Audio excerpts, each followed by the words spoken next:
And 11 investigates exclusive safety concerns pushing local teachers out of the classroom. And this comes during a teacher shortage that is crippling schools across the country. You have to put on this brave face at school, and then you come home and I don't even know the word. And that young woman says concerns with a student forced her to quit her dream job. 11 investigates. Jatera McGee has her story in our investigative series, Teachers Under Attack.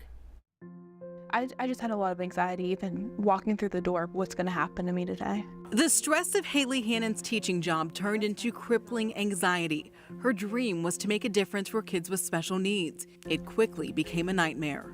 Like I said, I could handle being punched, choked, kicked, whatever. What she wasn't prepared for fresh out of college was inappropriate behavior from an 18-year-old student. Haley says her administrators downplayed and failed to address her cries for help. I mean, I suffered depression, anxiety, panic attacks. I had panic attacks at school, in the bathroom. I still have nightmares. When the words were even harder to say out loud, she started writing. She titled her story Listen and hid the real names of her students. 11 Investigates has shown you the physical violence teachers are experiencing across the country and here at home. Haley knew she'd be dealing with severe behavioral issues when she graduated in 2018. She started out of school in Allegheny County, teaching teens on an elementary level, including the 18-year-old who started calling her Miss Haley girlfriend. But that turned into kissing my hand. That turned into me saying, we don't kiss our teachers. But then he would grab my hand, squeeze really hard, and do it anyway. Many times he would have his hands in his pants staring at me. She tried for months to get the student moved to another room.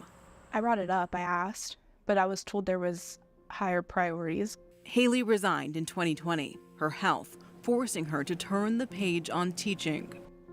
I'll never go back. It's just that it hurts my heart because I had to leave those kids, but they didn't deserve it either. State Senator Lindsey Williams is the minority chair of the Senate Education Committee. She believes a dramatic investment in mental health is long overdue for students and educators. I worry about the new teachers that are just getting here and are seeing things at a crisis point. What are they going to do? How long are they going to stay?